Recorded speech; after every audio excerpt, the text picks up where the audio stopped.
Good morning. This is Sevia.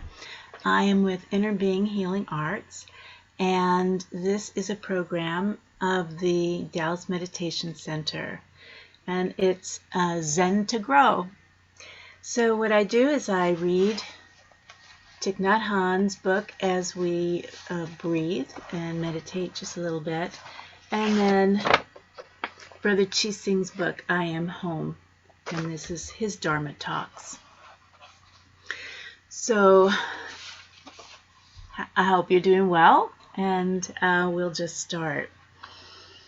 You know, this is, what is today, the 18th of May, 2022, and we just had a full moon. Actually, there was an eclipse of the moon, and it was a red moon, and in the moon time, especially the full moon, is when the things that we're working on come to fruition, and it's like the biggest, best energy happening. Like, this is the time to get it right over the edge. It's also a time when we can work with our shadow self, the parts of us that either we're unconscious of, but we have these patterns of behavior that we don't understand, or that are harmful to us, or are parts of ourselves that we've pushed aside and that we don't recognize it as part of us. So we'll look deeply from Thich Nhat Hanh, and we'll start with our meditation and see if anything comes up for us. So if you're feeling or thinking anything, just remember that. This is a short breathing meditation, and it's called Looking Deeply.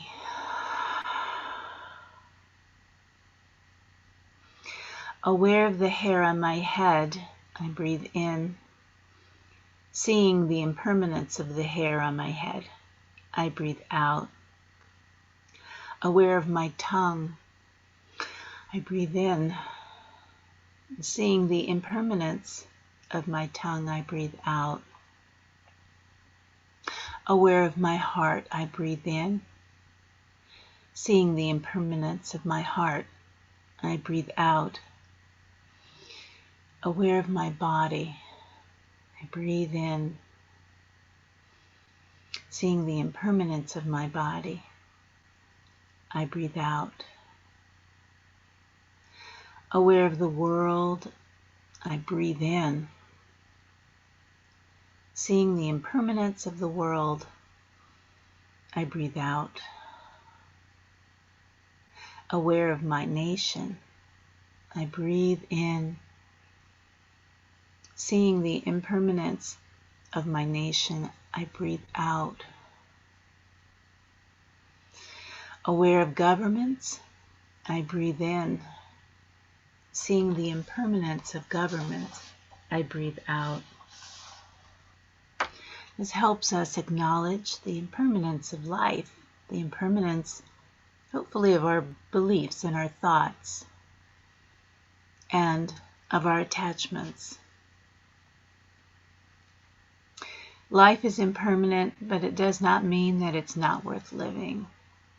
It's precisely because of its impermanence that we value life so dearly. Therefore, we must know how to live each moment deeply and use it in a responsible way. Remember, we have voting now. There's voting for those those of us who are lucky enough to be able to still vote. Just remember that.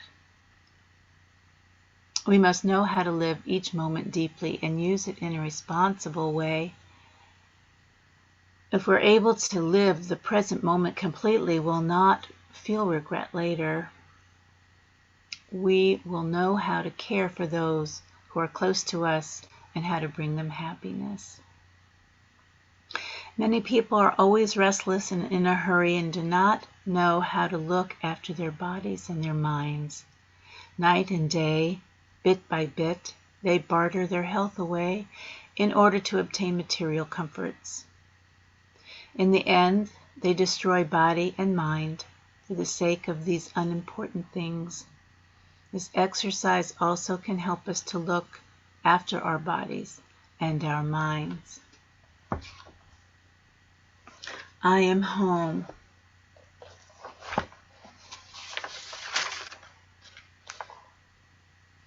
This is called Opening the Door. It was written by Brother Chising, June 21st, 2014 in Dallas. It's always good to practice mindfulness in various forms on a regular basis, whether through movement or stillness, chanting or silence. Of course, to do them alone is great, but to do them with others can be very helpful.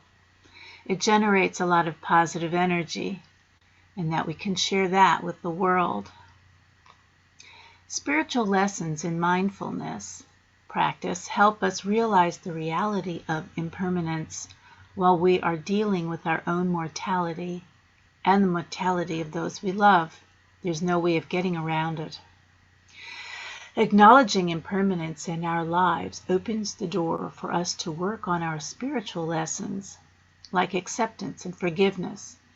A lot of forgiveness, because we have to forgive the fact that there is even death at all. And when we feel those things, we really need to forgive reality for the way it is. That can be hard. It is as if we have to forgive God. Then we have to forgive ourselves too when we look back and realize that there are so many things we could have done differently in our own lives. But what is done is done, and we just have to accept it and forgive ourselves and other people as well. There's no need to dwell on regrets. There's a great mystery to our human minds. I learned through our spiritual practice that what really matters is staying present in the present moment. So one of these practices I recently shared was not to dwell so much on all the regrets. Do not dwell on the sadness of it. Do not look at everything in your life, all of the sad times and all of the actions and inactions, and try to see if there is a blessing there. See the blessings in your whole past and be grateful. Just practice gratitude and gratefulness. Because who does not have regrets? Who does not experience sad times? Who does not feel that they did not do enough with their life? Everyone feels that. So we are all equal in that regret. There's nothing to be afraid of or worried about. That means you do not need to feel a higher level of guilt than anyone else. Regret is just part of being human. When you practice being present, notice the part of yourself that is always rushing towards the future, or is always regretting and thinking of the past. Do you ever do that?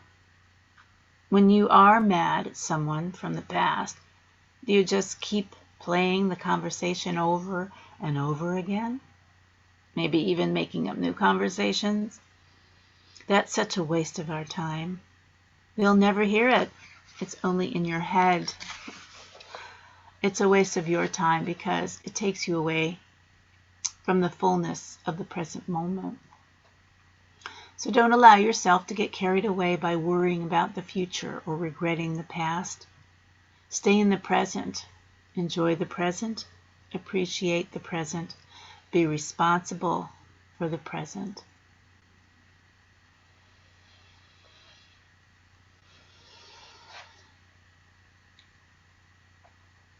Because of what I have experienced through the spiritual practice, I personally believe that the world was taken care of before I was born, that the world is being taken care of while I'm here, and that the world is being taken care of when I'm no longer physically here. There's a great power that takes care of all of us, and within the physical world there are cycles of birth and death, good times, hard times, happiness, sadness, growth, and decay. This physical world is held within the spiritual realm, where there is no death and no fear. There is no lack. There is only light and love. There's also part of us that is beyond human and spiritual. And we should also connect with that reality so that the human part of us does not become overwhelmed.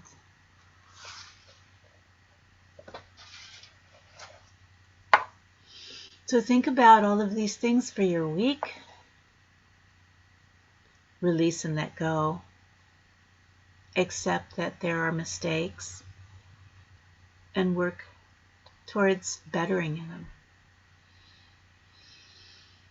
Amitabha. Be well. Thank you.